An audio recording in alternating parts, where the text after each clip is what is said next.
This week, I wanted to talk about something that's extremely important on the individual level, and I think it's something that isn't talked about very much at all. Most of the inspiration for this video comes from a book called Mastery by Robert Greene. He talks extensively about this subject, so if you're interested in learning more about it, and more than just my boring layman's term video about it, I highly recommend you go read it. But basically, it's just talking about how each and every one of us have an individual calling, an individual specialty, something that's unique to us. And the only way to be truly fulfilled and happy, the only way to do something that you genuinely love doing is to listen to this inner calling inside you. This inner calling makes itself manifest in us, especially and most prevalently when we're kids. Because when we're kids, we're not putting ourselves through filters. We haven't been, brainwashed, or we haven't been pressured to act a certain way. So we act, genuinely. We don't lie. There's no deception when we're kids. So our interests, what we really love, what we really like doing, all that's super obvious. But as we get older, we start to suppress that inner voice. We say, no, I'm not going to do that. I'm not going to do this. I need to do this. I need to get a good job. I need to impress my parents and friends. I can't listen to all this childish stuff anymore. I can't listen to my inner voice. And that is a terrible tragedy that happens to the majority of us. It's happened to me. It's happened to everyone around me. It happens to most people. And this video is just basically a wake-up call and a calling to you to start listening to that inner voice again. If you're lost and you're confused and you don't know what you want to do with your life, the answers are inside you. The answers are in your mind. You have gone through a very unique set of experiences throughout your life. So your inclinations, what you love, what you want to do, what you most enjoy doing, those are unique as well.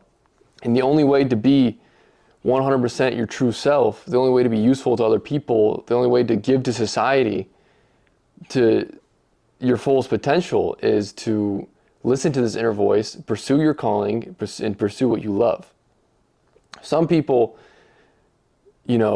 figure this out really easily. Some people never get pressured into running away from their calling and, doing what others think they should do. Some people just easily find it. And for others, it's harder because it's buried deep. I was one of these people. I still am in a way. What I really and truly love to do is still deeply ingrained inside me because I pushed it away for so long. And this is often what most people do. You push away that inner voice.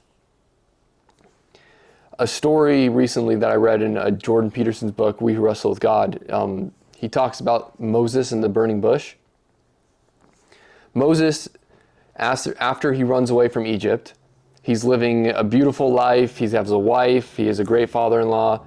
Everyone around him loves him and cares for him. He's a shepherd. He's got a good job. He's eating well. He's making good money. He's living a very good, peaceful life. And one day when he's walking back to the village where he lives, he sees the burning bush.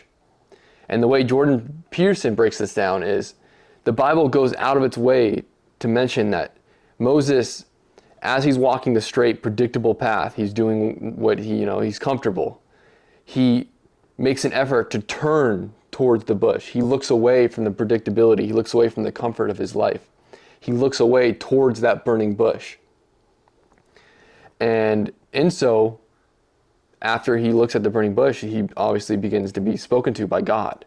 And that's basically what happens when you turn away from the path, the predictable path, the safety of the normal life. When you turn away and you look at the burning bush and you focus on it, you, in a way, commune with God, because that calling inside of you, that what you're supposed to be doing, that thing you love the most, that is, in a way, a communion with God, because that God is the one who placed that in you. And you've pushed it so far deep and down that you've forgotten about it. And you're doing something right now that you don't want to do. You don't like it. In a way, you're just doing it because it's comfortable, because it's making you good money, or because other people expect you to do it. You're doing all these things for those reasons. And when you turn away from that path and you give your full attention to the burning bush, to whatever it is that's calling within you, you commune with God, and you begin your journey to do exactly what you were put on the earth to do, as Moses then began his journey to become, the leader he was meant to be. That is just an example that's most profound to me. But basically, just once again, just a wake-up call. Listen to that inner voice inside you. To every day when you're going through life, that little inclination at the back of your head. Oh, that interests me. I think that's exciting. I could, all those wild dreams that you have, like, oh, I could never do that. I could never happen. Actually give intense thought to those and understand that they could be real, that you could really do them. And that the only way for you to contribute 100% of your potential to this world is to take hold of that inclination, of that inner voice, and listen to it and let it take you to where you're meant to be. So you stop living in this fake life, this fake illusion that you've set up for yourself. That's all I got for this week. I think this is something that's super important. If everybody just listened to themselves, the individuality would just be so beautiful and everybody would be creating and giving so much. I think everyone can do it. I think it's within us all. Please stop ignoring that inner voice inside of you. Look at the burning bush. Make an effort to actually turn away from the path you're on right now, the path that you know is wrong, and communion with God.